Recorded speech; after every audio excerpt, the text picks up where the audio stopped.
And I just realized too, I'm not got all my lights on, so let's fix that. There we go. That's happier, isn't it? So, I know it's going to take a little while for this to kind of replicate out, but what we're going to do is we're going to make a barbecue seasoning. So it's not really like barbecue like for meat barbecue, but more of kind of a seasoning blend that's from my childhood barbecue potato chips.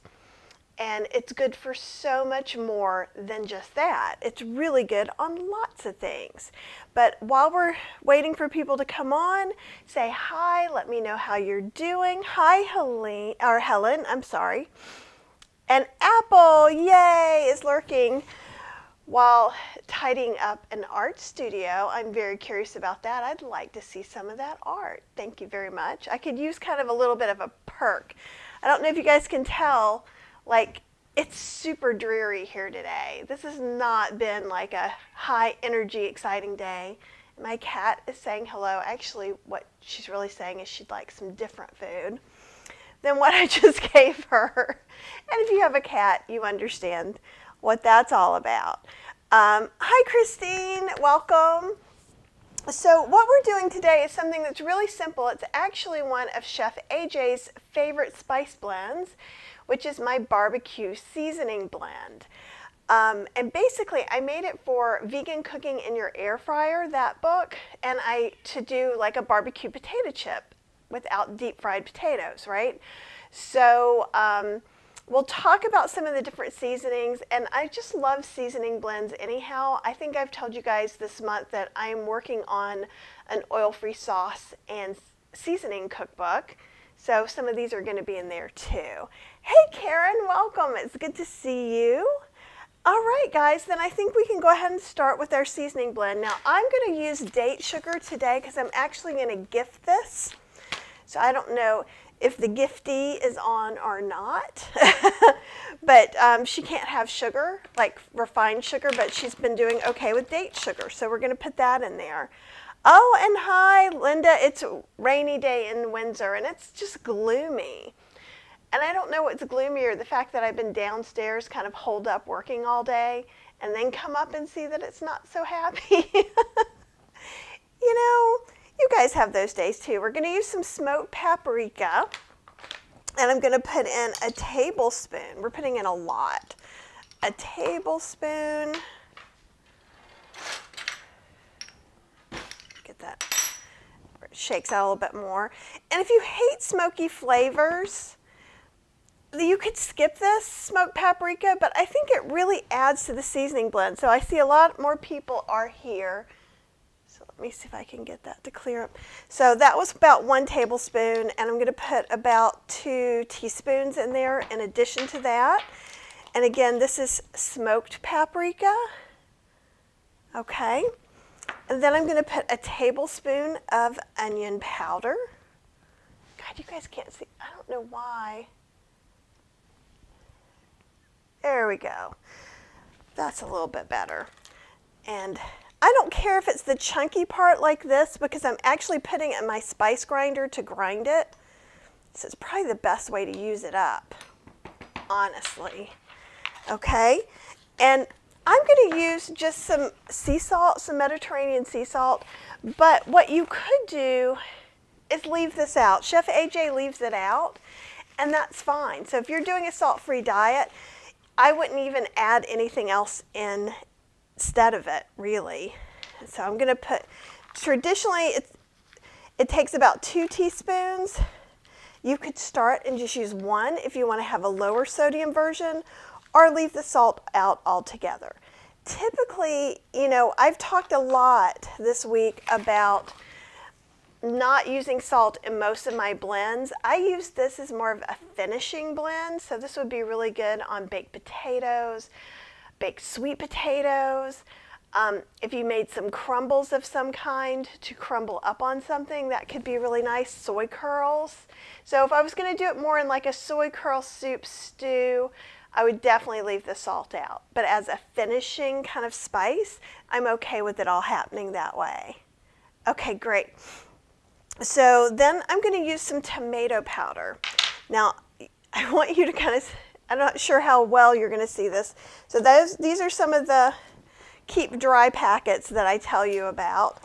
And so we're going to use 2 teaspoons of this. And it's still kind of, I live in a very humid place, so it still kind of clumps up some. I made this tomato powder, in fact. So I am not a fan of cherry tomatoes. So what I do is I dehydrate them and then I grind them in this very grinder. And that's how I make my tomato powder. And then we're going to put some sweetener in there.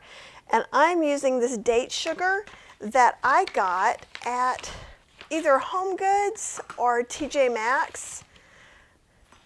And if you don't want to use any sweetener at all, you are certainly welcome to do that. So you don't have to have any sweetener in there if you don't want to.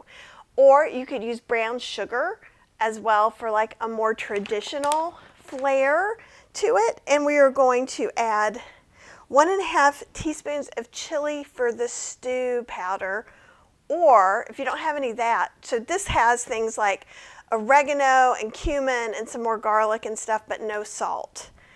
Or I could use my dried ancho and guajillo peppers as well. So those are something else I could do. And we're going to put in 1.5 teaspoons. Hey, Jackie, it's good to see you here. Okay, so I'm going to do some of the chili for the stew powder. And this is from Trader Joe's. They actually have some pretty good salt-free blends sometimes. And what's interesting is I don't think it says salt-free blend anywhere except for by looking at the ingredients. So I always kind of double check. I know their mushroom powder, which is really good, it does have salt in it. Kind of a lot of salt if I remember correctly. Hey, Nadine wants to know if tomato powder is available commercially. It absolutely is. You can get it on Amazon. Frontier Herbs has a bag of tomato powder you can get for sure. Like some things like mushroom powder, tomato powder when you buy, or beet powder, if you buy out in the wild, does cost more than just making it yourself. So if you think you're going to use it fairly often, you might want to go ahead and invest in a small spice grinder. Or if you're going to make them often, invest in a small spice grinder. You can get one for about 20 to 30 bucks. Some of them have 2 cups like this, so you could use one for coffee or sweet things and one for savory things, however you want to do it. And then I'm going to put in 2 teaspoons of granulated garlic powder. And the only difference between granulated and powder is just how fine the grind is. So you can always substitute one for the other as well. I put in that, and we're going to do 1/2 teaspoon of dry mustard. And that's going to give it a little bit of tang. And I don't think I brought the pepper over. Let me go grab the pepper, because it definitely is going to need some black pepper as well. That's going to give it a little bit of a yummy bite. We're going to put about 1/2 teaspoon of black pepper in here. And I'll read this all out again to you guys. And Helene asks, what would I do with the tomato powder for outside the spice blend? Oh my gosh, everything. You can put it in soups and stews. Any place that you might go, oh, I wish I'd had just a teaspoon of tomato paste to put in here. Dry is so much easier. You can just go and put some in, some tomato powder. So it still gives a burst of umami flavor and that rich flavor like tomato paste does. But it's not as bothersome. If you get it in the tube, that's great, but it only lasts so long, even in the tube in the fridge. So usually we have the little cans, right? So if we use just a little bit, then I go ahead and take a piece of foil and freeze like tablespoon splotches of it so I can grab one. But when I'm out of those, or if I kind of have a lot of tomato powder too. It's just as easy to throw some tomato powder in there. And it can really be the difference. Like nutritional yeast, it can be the difference between something being kind of here flavor-wise and here. So if you have it, I would experiment with it in lots and lots of things.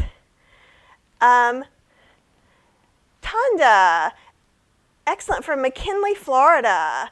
Oh, thank you. Happy New Year to you and all of you guys as well. We're so close. And Helene, oh, Helene is asking me what temperature do I dehydrate and for how long? And I just, okay, this is how, it's whatever this 176 is, because that's the default. And I do whatever the default is on my other one. I probably just go, I have a cheaper stacker dehydrator, and I probably go where it says fruits and vegetables. It has that setting. I don't know what the number is. And how long is going to depend on how thin and how wet something starts out with. So if you're like me and you don't like cherry tomatoes, so therefore they've sat out till they're starting to get slightly wrinkly, they dehydrate faster than if you get them fresh and you start dehydrating them.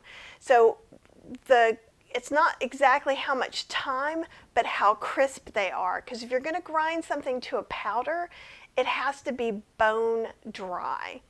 So for instance, I live in a humid climate. So if I have it bone dry and I leave it up here for a couple of hours, I may have to pop it back in the dehydrator right before I blend it. If you live somewhere that's deserty, you're not even going to ever have an issue like that. But Helene lives where I live. And so, and you know, it's not like putting something in the oven when you're putting it in the dehydrator. It can't burn, or I think it would take days and days and days if it could. So typically if I'm dehydrating something, I do it from 12 to 24 hours. Sometimes even if it doesn't need all that. I just did some shiitake stems and I let them just dehydrate all day, and I just grabbed them before I went to bed, and I put them in an airtight container because I'm going to grind those down to make something else soon. And Happy New Year. So you guys, it's so close to not be 2020 anymore. Is anybody else super excited? Okay, let me let you see what's in here. I know we've got some turnover. So this is a homemade barbecue seasoning blend. So inside of here we have, and I've got the recipe in the comments around. So there's smoked paprika, onion powder, salt, which you can leave out, tomato powder. I'm using date sugar. You could use coconut, you could use brown sugar, you could use regular sugar, or you could leave it out.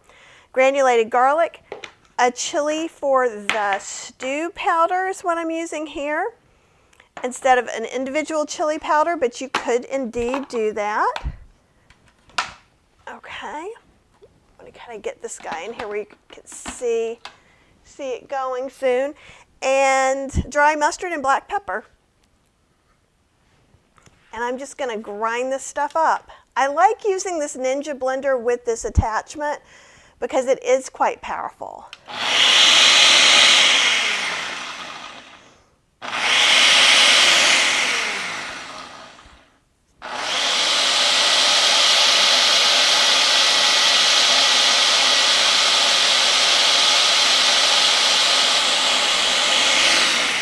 And what I want you to see is, you see how when it's starting to get ground really well, then it starts to come around really easily. You're starting to see a more consistent grind to everything. I like to grind everything together because that's going to get you the most consistent spice blend, and it's going to integrate the best with whatever you do, because you'll get a little bit of it with everything. So.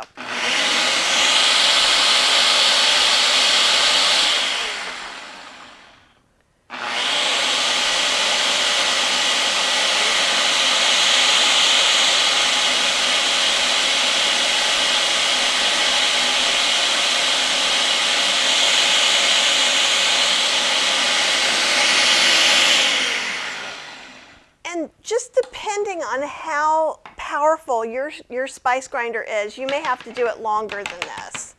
Okay, typically we want to wait a little while to open this, and I'll see if we can see it maybe from here. Sometimes like a little fog will come out. Nope, I waited long enough. But I'm going to smell it anyhow, so I'll probably sneeze. Oh, it smells so good.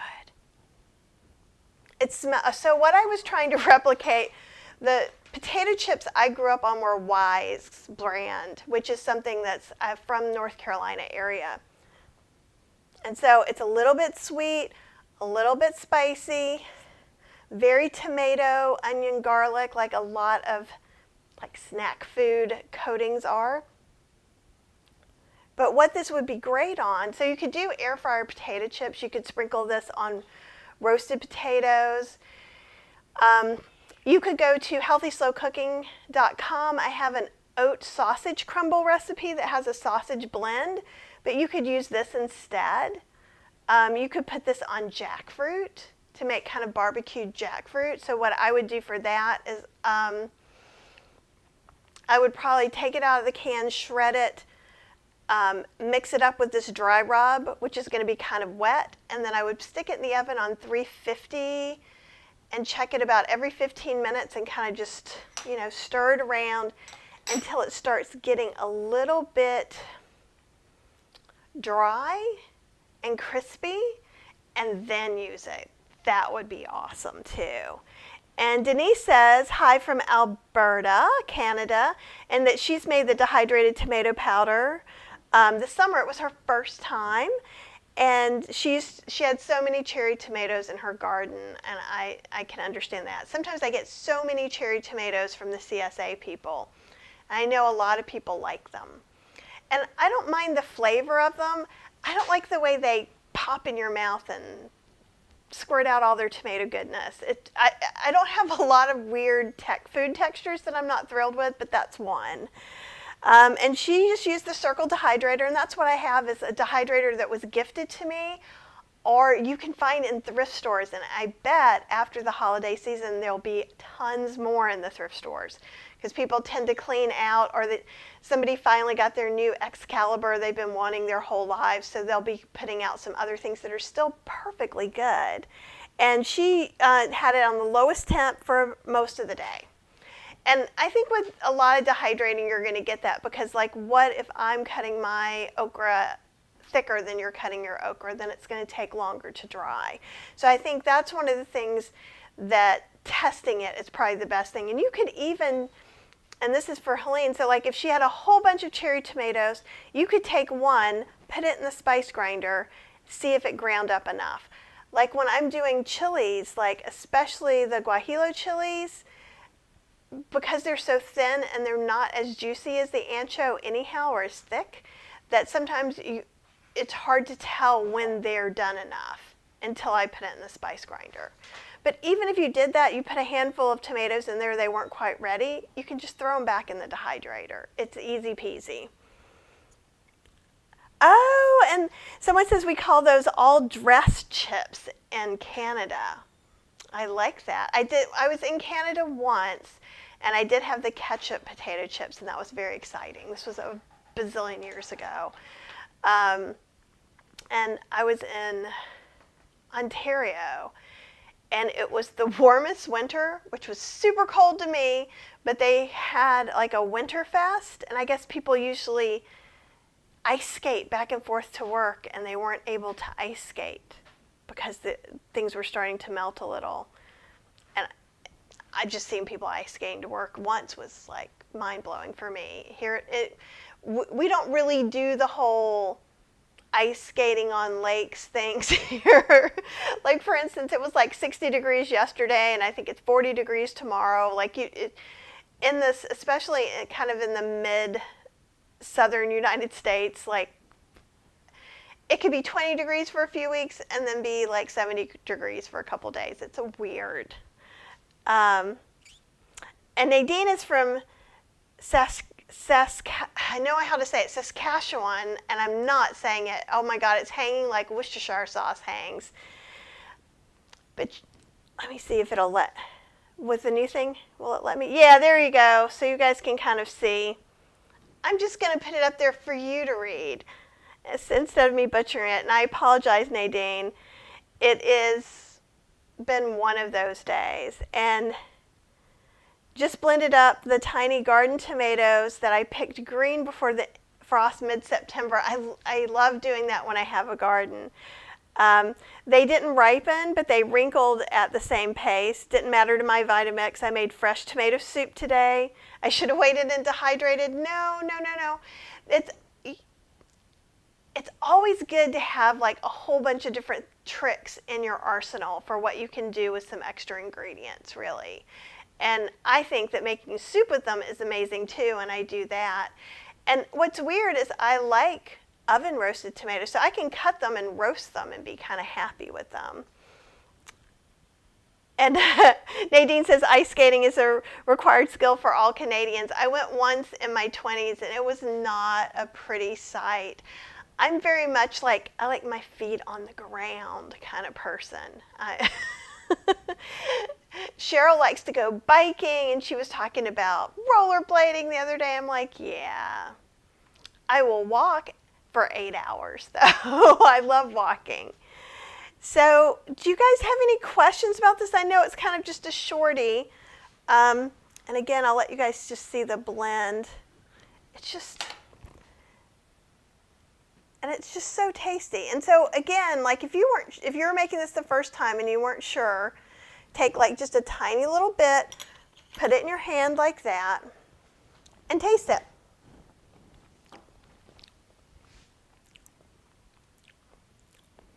It's kind of weird because I haven't made a salted blend in a long time. But no, I feel pretty good about that. I might futz with it a little bit before I give it away.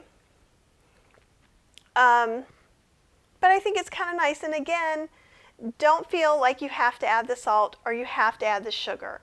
I do think if you're going to do kind of more of a whole food plant-based non-refined sugar option, the date sugar is working really well. It's not making it taste like a caramel or something out of sorts. I've been really happy with some of the things we've done with the date sugar this month.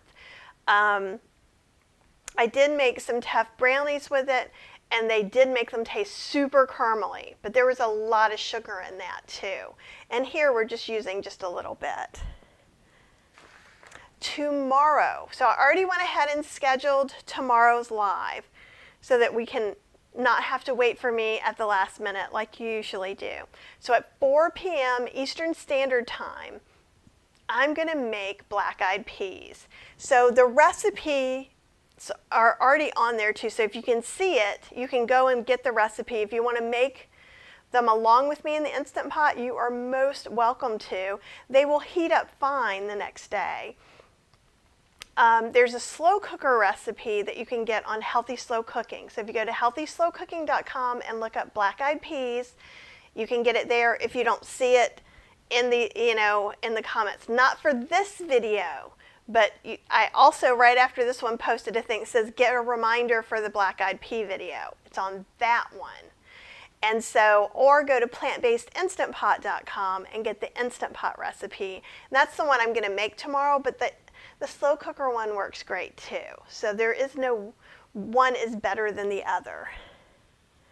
Okay, because I need you guys to all pinky swear with me. You will eat black-eyed peas if you can find them in your area. I know some of you are out of the country and black-eyed peas are crazy talk for you. So for you, I have a special assignment. Everybody else should have black-eyed peas that they're cooking and some kind of greens. If you can get collard greens, great. If not, get kale or spinach or Brussels sprouts or cabbage. I don't care. We need to have, all of us who can do black-eyed peas, eat extra black-eyed peas for the people who can't have black-eyed peas. And make greens, because in my tradition where I live, so you eat black-eyed peas for good luck in the new year, and you eat greens for financial goodness in the new year. So if we all do it and cross our fingers and tread lightly, I'm hoping that 2021 will welcome us. Is it superstitious? Of course it is. Am I okay with that? Of course I am, right? It's just the way it's going to be. But what I want you guys to do is come back tomorrow at 4 Eastern Standard Time. So that gives you East Coast people plenty of time to chill out and come on over. We'll make some black-eyed peas. We'll talk about some other side dishes we can use. And I think I'm also going to have a small unboxing. So there is a new produce service I'm trying. The good part is it seems to be very small and very well managed. The bad side is it's in my area. So it's like in Raleigh, Durham, Chapel Hill, parts of Hillsborough and Pittsburgh and Durham, of course. So it is going to be a smaller unboxing, but I figured while the peas cook, we can do an unboxing. Maybe I'll do something else too. Maybe I'll do a second recipe if you guys have some interest in that. And I am planning on New Year's Day popping in and saying hello. I don't know what I'm going to make, if I'm going to make anything, or if I'm just going to show you my dinner. So if you have some ideas or if you need some help with something, let me know and maybe you'll get included because I would love that. Okay guys, well it was beautiful and fun to spend some time with you, and hopefully you'll try this delicious barbecue seasoning blend. I think Chef AJ has been sprinkling it on greens and steamed vegetables and all kinds of things. So it's just another arsenal kind of in our flavor tool belt to kind of take those healthy foods and make them enticing to the rest of our families. Okay? So I'll see you here tomorrow, and I won't wish you a Happy New Year yet, but if you're watching belatedly, Happy New Year.